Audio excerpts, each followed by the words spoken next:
Hi everyone, it is Achia here, Booking It with Achia. Welcome back to a new video. Today we have my most anticipated April releases. I am going to be sharing 10 new BIPOC authored books that are dropping this month during the month of April. Super excited to share these with you. Before we get in, I do want to encourage you to check out my bonfire as well as my Etsy shop. And if you'd like to support the channel on a monthly basis, you might want to consider becoming a Patreon or a channel member. So the first book we have is one that I talked about in my March book haul, which you should definitely go check out, and that is The Subtle Art of Folding Space by John Chu. This follows a woman, Ellie, and her universe is essentially beginning to break down while her mother lies in a coma, and her sister accuses her of being disconnected from their Chinese heritage. There is a secret group of engineers that is attempting to seize control of the Skunk Works, which is this hidden system that keeps the laws of physics functioning across universes. Ellie's cousin Daniel discovers an illegal device powering the Skunk Works that is keeping Ellie's mother alive, but also causing dangerous glitches in reality.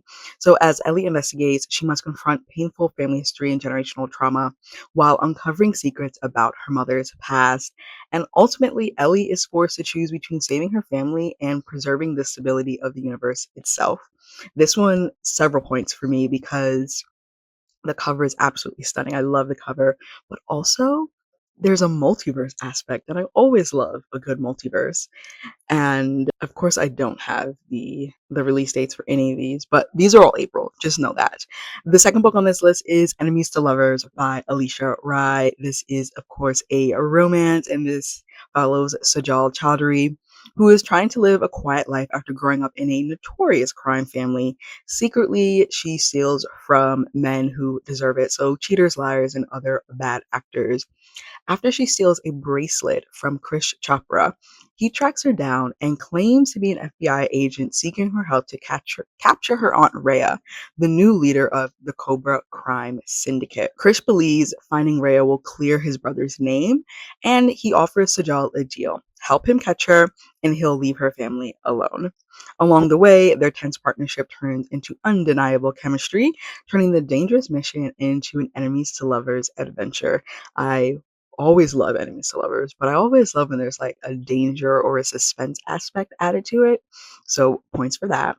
The third book we have is Last Night in Brooklyn, and this is by Xochitl Gonzalez. Alicia Canales Fortin is trapped by expectations. She's living with her mother, planning to marry her long distance boyfriend, and after moving to Fort Greene, Brooklyn, she becomes fascinated with La Garza. This is a charismatic and rising fashion designer known for legendary house parties and a bold, glamorous lifestyle. When her wealthy banker cousin also moves into the neighborhood, Alicia gets pulled even deeper into both his and Lagarze's complicated worlds. This book is set in 2007 amid gentrification, a looming financial crisis, and a pivotal presidential election. The story examines ambition, identity, and the uneasy promises of the American dream for people of color.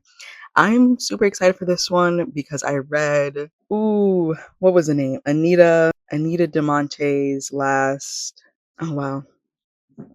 It's this author's previous book, and I absolutely loved it. I'm pretty sure I read it for the last round of Read Your Library, and it was a surprise favorite of mine. But yeah, can't wait to get to this one.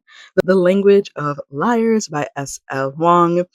We follow Ro, a highly trained spy, as they prepare to infiltrate the mysterious Star Eaters by psychically entering the mind of one of their species. The Star Eaters are the only beings capable of mining a crucial element that enables light year spanning space travel, making them invaluable to other civilizations. Ro's struggling civilization hopes that his mission will uncover secrets that Star Eaters have long kept hidden. Though warned that the experience will only be an illusion, Roe believes his deep admiration for the species will allow him to truly become one of them. But as he immerses himself in their world, Roe begins to realize that truly understanding another species may have devastating consequences.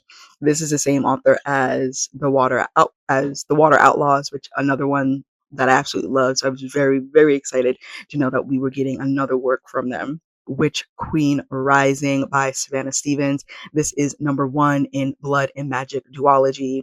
We follow a reclusive witch who fled the burden of her bloodline, and she is going to rise to become the greatest among them.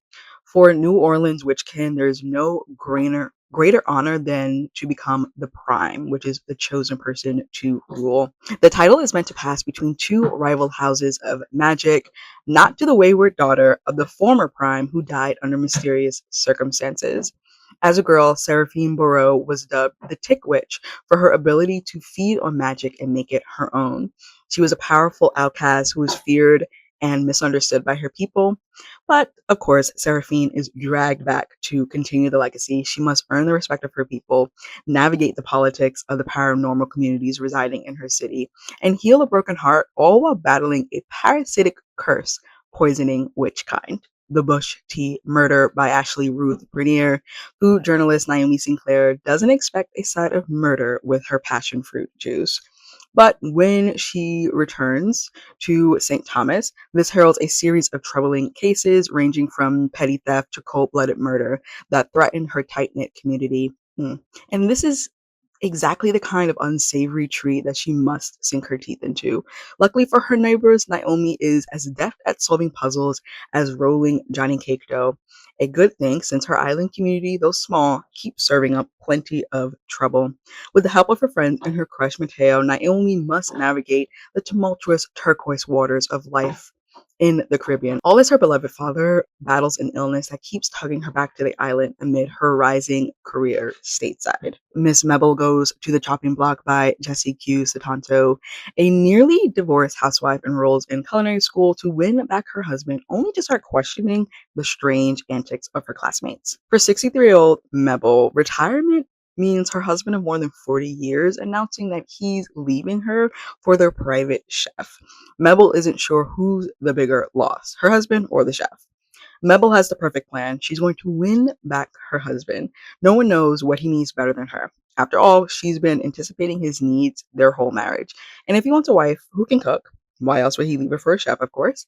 She will simply go to cooking school. However, Mebel quickly realizes that her culinary school is not in illustrious Paris, but rather in England, and some small village outside of Oxford, no less. Despite the less than warm welcome from her much younger classmates, Mebel manages to befriend Gemma, the breakout star of the program, who offers to help Mebel on the first day. When Gemma stops showing up to class, Mebel knows she must figure out what or who caused her friend's sudden disappearance. After all, Mebel may not know the first thing about how to cut a potato, but she certainly knows how to identify a fraud, and there's definitely something fishy going on. Another romance, and that is Struck Speechless by Tati Richardson. Sports agent Jackie Miles is a petite powerhouse who has built her empire on killer instincts, designer stilettos, and tough skin.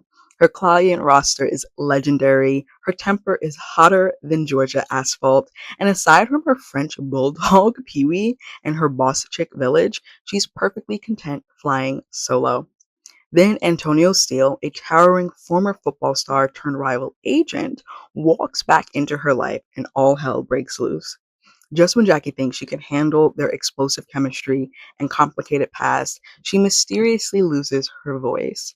But this isn't ordinary laryngitis. A cryptic stranger's message implies that Jackie must quiet her tongue and listen with her heart to lift whatever spell she's under.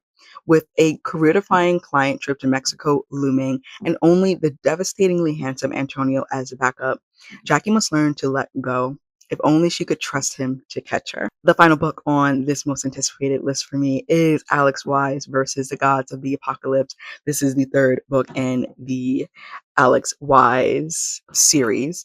And because it is the third book, I can't really tell you too much about it, but just know that in the first book, there are the four horsemen of the apocalypse who show up and essentially well, set off the apocalypse, and it is up to Alex, a friend and like a rival kind of situation, to hopefully stop the apocalypse while also saving his sister. That's the synopsis of the first book.